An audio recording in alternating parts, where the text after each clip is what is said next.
హరే కృష్ణ. ఓం నమ శివాయ. ఓం నమో నారాయణాయ నమః. ఓం దీపజ్యోతి పరబ్రహ్మణే నమః. కార్తీక మాసం 11వ రోజు విశిష్టత. కార్తీక మాసం హిందూ సాంప్రదాయంలో అత్యంత పవిత్రమైన మాసంగా పరిగణించబడుతుంది.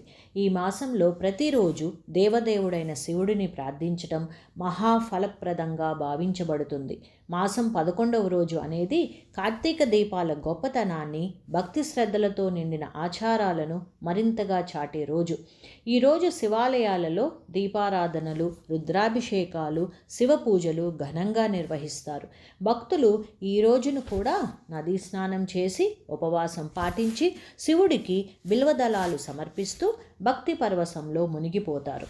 ఈరోజు ప్రత్యేకత ఏమిటంటే దీపదానం చేసేవారు పాప విమోచనంతో పాటు మహత్తరమైన సద్గతిని పొందుతారు అని పురాణాలు పేర్కొంటున్నాయి. దీపం దత్వా శివాయ నిత్యం పాపం నాశాయతే ధ్రువం అని శివపురాణం తెలియజేస్తోంది. ఇది ఒక వెలుగు మాత్రమే కాదు, మన జీవితాలలో కూడా భక్తి, జ్ఞానం అనే దీపాలను వెలిగించమనే సందేశాన్ని ఇస్తుంది. భగవంతునికి చేసే చిన్న సేవ కూడా అనంత ఫలాలను ఇస్తుందని ఈ మాసం నిరూపిస్తుంది.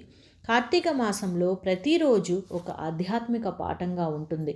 11వ రోజు మనకు దీపం అనే పవిత్రతకు, వెలుగుకు, ఆత్మ జ్ఞానానికి ప్రతీకగా నిలుస్తుంది. దీపాలు వెలిగిస్తూ మనలోని అజ్ఞానాన్ని తొలగించాలి. మన హృదయాలను ప్రేమ, క్షమ, శాంతి అనే మంచితనంతో నింపుకోవాలి. శివుడి ఉపాసన ద్వారా మనలో ఉన్న క్రూరత్వాన్ని తొలగించి మనస్సును శుభ్రంగా మార్చుకోవాలన్నది ఈరోజు ముఖ్య సందేశం. ఈ కార్తీక మాసంలో మనం చేసే ప్రతి చిన్న కర్మ, చిన్న ఆచరణ కూడా భగవంతుని దృష్టిలో గొప్పదే. దీపాలను వెలిగించటం, ఉపవాసం ఉండటం, శివనామస్మరణ ఇవన్నీ మన ఆత్మకు మార్గదర్శక దీపాల వలె ఉండాలి. ఈ 11వ రోజున మన హృదయంలోని ప్రతికూల భావనలను తొలగించి శాంతి మరియు భక్తిని ప్రసరింపచేసే శివభక్తులను కావాలని మనసారా ప్రార్థించాలి. దేవుని అనుగ్రహంతో మన జీవితంలో వెలుగు ప్రసారించాలని ఆశిస్తూ ఈ పవిత్ర రోజును భక్తితో పూజించాలి. సర్వం శ్రీకృష్ణార్పణమస్తు. సర్వే జనా సుఖినో భవంతు. లోకా సమస్తా సుఖినో భవంతు. శుభం భూయాత్. హరే కృష్ణ.